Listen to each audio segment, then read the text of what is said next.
السلام عليكم ورحمة الله أخواتي الغاليات، كي دايرين؟ صحيحتكم؟ كنتمنى نلقاكم هذا الفيديو بأحسن الأحوال إن شاء الله وبتمام الصحة والعافية كما العادة. اليوم إن شاء الله غادي نقترح عليكم هاد الصابلي بعجينة وحدة وبنكهات مختلفة البنات، 3 تشكيلات. الشكل ينسيك في الآخر، الصراحة رائع وزوين بزاف وفعلا كيستحق تجربه كما العادة. قبل ما نبداو الفيديو ديالنا نصليو على نبينا، اللهم صل وسلم على سيدنا محمد وعلى اله وصحبه اجمعين. بالنسبه للصابلي الاول كما كتشوفوا التالي رائعه، كيجي هشيش. وبالنسبه للثالث كيجي بحال البسكويت تماما البنات، رائع وزوين بزاف وكما دائما ما كياخذوش لنا الوقت نهائيا. وبالنسبه للمكونات اقتصاديين كما العاده. على بركة الله غادي نديرو قبيصة ملح، غادي نديرو 250 غرام ديال الزبدة المارغرين او العادية حسب المتوفر دائما. غادي ناخدو واحد الفاني، غادي نزيدو عليهم واحد كاس د العنبة السكر ونص، وكنخدمو مزيان مزيان الزبدة مع السكر. بالنسبة لأهم مرحلة الصابلي هو تخدم السكر سنيدة مع الزبدة، عاد غادي نزيدو تدريجيا. بالنسبة للزيت النباتي البنات انتم كتلاحظوا، بالنسبة لهنايا غادي نزيدو كاس ونص ديال الزيت.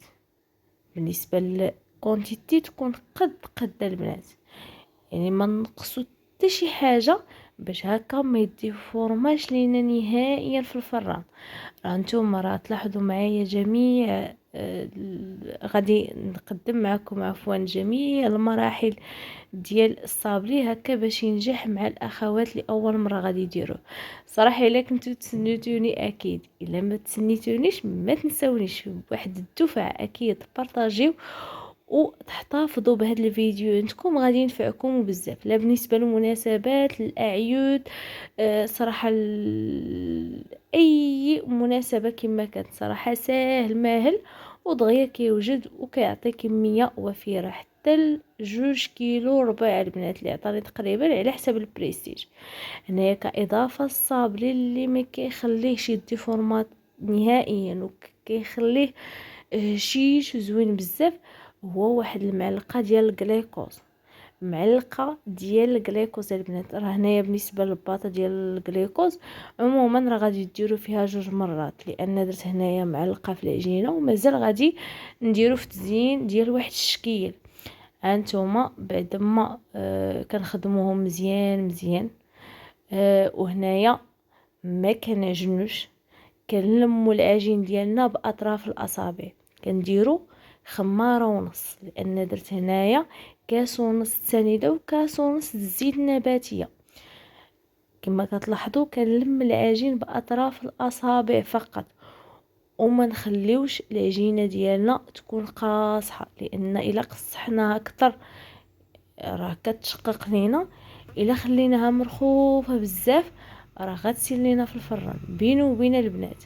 وهنايا راه مازال غادي ندخل معاهم النكهات، وصراحه بالنسبه للنكهات كيخلي كل شكل هكا مختلف على الاخر، ماشي بالضروره النكهات راه نتوما تشوفوا معايا. هنايا كما كتلاحظوا غادي نفرقوا العجينه على 3، كما يمكن لكم ديروا على 4 ولا تكتفيوا غير بواحد الشكيل، اولا هكا ديروا كما درت اولا 2 شكيلات. صراحه بالنسبه للشكيل اللي هو كنلصقو عطاني تقريبا 65 حبه، وبالنسبه للعادي عطاني 30، وبالنسبه لديال الشوكولاط عطاني 34 حبه البنات. صراحه راه كميه وفيره. بالنسبه للكويره الاولى فخديت واحد الملعقه ديال الكاوكاو يكون محمر ومطحون مزيان مزيان حتى يطلق الزيت ديالو البنات. من الاحسن طحنوه هو سخون. هكا غادي نزيدو واحد الملعقه، وغادي نزيدو عليه شويه ديال الدقيق هكا باش نلم ديك الكويره. كما كتشوفوا راه كتجي رطيبه وما نعجنوش، دائما ندخلوهم غير بالاطراف الاصابع. وبالنسبه للكره الثانيه غادي نزيدو واحد شويه ديال الناطه كما كتشوفوا، وغادي نزيدو شويه ديال الدقيق، وهكا غادي نزيدو ان شاء الله الكاكاو. بالنسبه للكاكاو غادي نزيدو واحد ملعقه، مازال غادي نزيد الكاكاو. والنكهه ديال الناطا البنات صراحه هو اللي كيخليه بحال البسكوي، اولا نكهه البسكوي لا متوفره عندكم، يعني راه النكهات عديده وبزاف، واي حاجه بدو تدخلوها ممكن. هنايا كيما يمكن لكم تنوعوا بين الفلونات، يعني الفلون الفريس، كراميل، شوكولا، على حساب.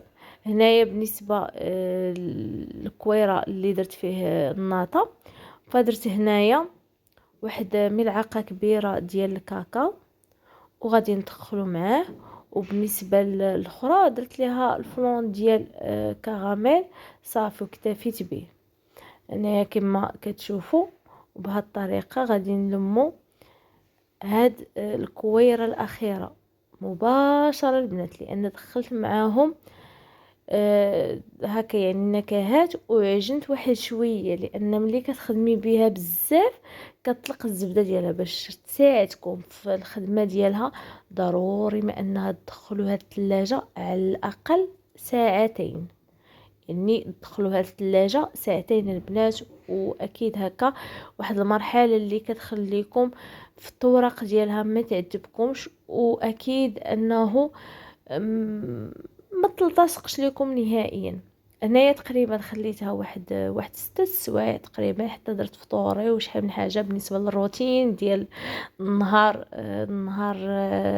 الحلوه البنات. ما عرفت واش غادي تشوفوه من بعد هذا الفيديو او لا قبل، على حساب المونتاج البنات.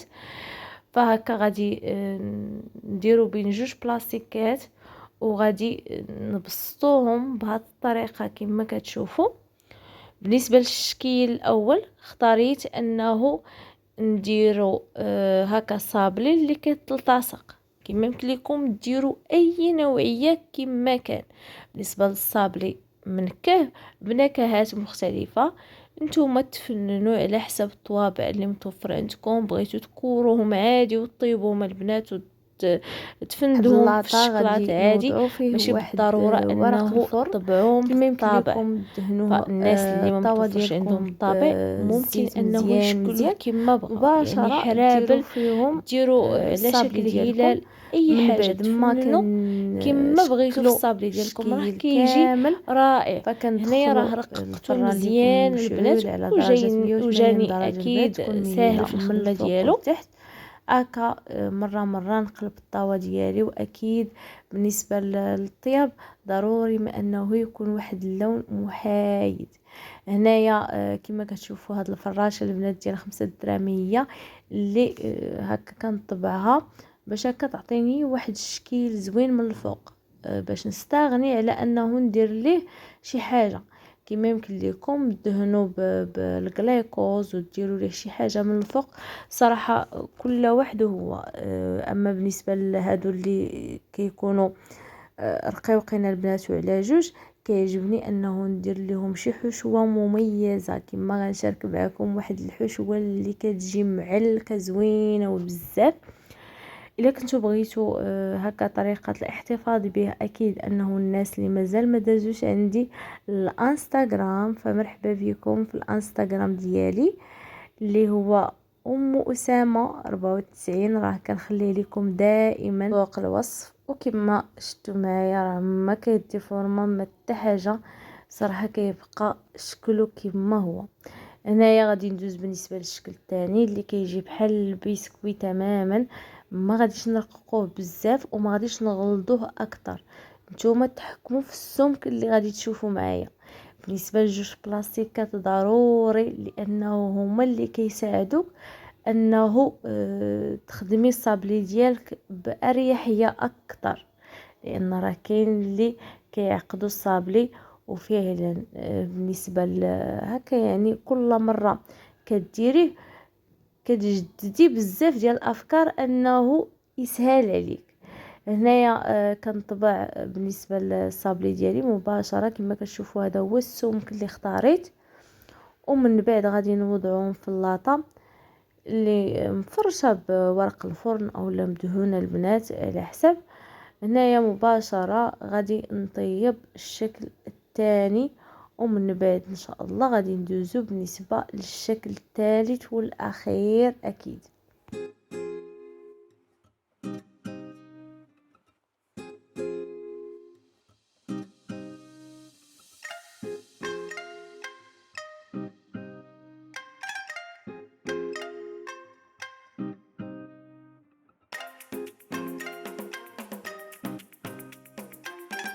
بالنسبة لهذا الشكل ممكن انكم ديروهم على شكل صبيعات مباشرة، ديروهم في الشوكولات بيض وديروا ليهم الكنافة. صراحة البنات بالنسبة للاطا اللي كنت ديجا قلت لكم ديال الغريبة مازال خدمتها بالكنافة، وغادي يتحط لكم الفيديو من بعد هذا ان شاء الله. هنايا كما كتشوفوا غير بشي حاجة دائرية، يكون كاس اي حاجة متوفرة عندك غتشكلي هلال. بالنسبة للهلال كما كتلاحظوا غادي نديرهم كبار شوية باش هكا ملي ندير لهم التزيين اللي اختاريت كما شفتوا معايا في الاول باش يجيني هو هذاك البنات. راهي لا كنتو رققتوه بزاف راه غيتهرس لكم لان جا هشيش بزاف. هنا غادي نستمروا حتى نكملوا الكونتيتي كامله مباشره. غادي ندخلوها الفران دائما اللي مشعول على درجه 180 درجه باش هكا يعطينا واحد التحميره زوينه، وفي نفس الوقت يطيب لينا الصابلي من الداخل. راه الا جهتوا عليه الفران غادي يطيب لكم هكا في الواجهه، ومن الداخل غادي تلقاوه معجن وغادي تكسر معاكم بزاف. وبالنسبه لهذا يمكن لكم ديروا ليه بياض البيض قبل ما يدخل الفران وديروا عليهم اللوز ايفيلي. انا كنعطيكم بزاف ديال الاقتراحات يعني على حسب المتوفر دائما تخدموا به. هنا بالنسبه للحشوه ديال الصابلي صراحه معلكه ورائعه وزوينه بزاف. غادي ناخذوا العسل. بالنسبه للعسل كنت ديجا شاركته معكم في الاوائل ديال رمضان. صراحه هذا هو العسل المعتمد اللي كندير وما كيحشمنيش. كما يمكن لكم تعوضوه بالمربى، يعني مربى ديال المشمش. تاخذوا الكونفيتير ديال المشماش العادي ديروا حتى يغلى مزيان، تزيدوا عليه تقريبا 11 حبه ديال الشكلاط وغادي تزيدوا عليه نكهه الكراميل. بالنسبه لنكهه الكراميل غادي نكهو كتر لان العجينه درنا فيه فلون كراميل. غادي ناخذوا الصابلي ومن بعد غادي نعمروهم بواحد الكونتيتي اللي تكون مزيانه كما كتلاحظوا بهذه الطريقه، وغادي نحطوا عليها الثانيه. راه كما كتشوفوا جا رائع. كما يمكن لكم تزينوا هكا واحد الجانب بشويه ديال الكاوكاو. راه كما قلت لكم تفننوا كما بغيتوا. انا بالنسبه لي الصابلي كيعجبني انه ما يكونش فيه كثره الاضافات باش هكا يحافظ على النكهه ديالو اكثر.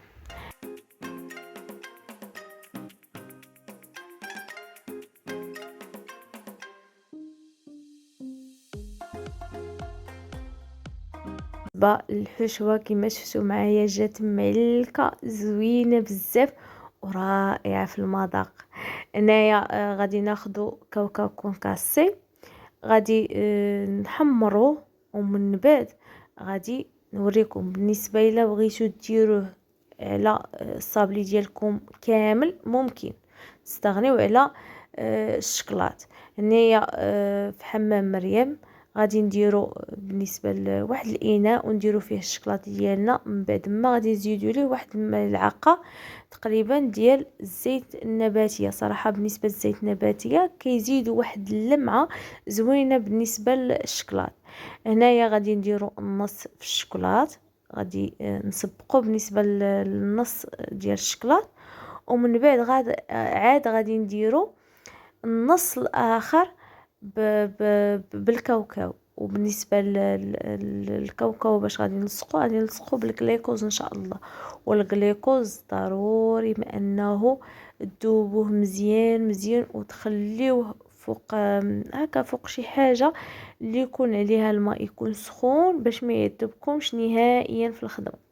كما كتلاحظوا هنايا خديت 2 معالق كبار ديال الجليكوز، وبالنسبه للبواطه راه استعملت فيها 3 ديال المعالق، وراه مازال فيه الخير. يعني بواطه ديال 7 دراهم ممكن انه ديروا به عجنه كامله، او لا ديروا على 2 مرات الا كنتو درتو على 3 ديال الشكيلات كما من قبل. هنايا مباشره غادي ندوز بعد ما غادي ندهنو الجانب الاخر بالجليكوز، وغادي نفندوه مزيان مزيان في داك الكاوكاو كونكاسي هنايا بهذه الطريقه. كما كتلاحظوا مباشره غادي نحطو الشكل ديالنا. صراحه كيجي ولا اروع انه غادي ندير خطوط اللي يكونوا كحلين في الجانب، فاكيد غادي ان شاء الله نخدموا هاد الصابلي الاخير. عاد غادي نديروا دوك الخطوط، وغادي نديروا دوك الخطوط الكحل، بعد ما غنزيدوا 2 قطع ديال الشوكولاط ابيض. بهذه الطريقه غادي نكون سهلت عليا وبزاف، وقلت لكم هاد النقطه بالذات باش هكا تخدموا دفعه واحده.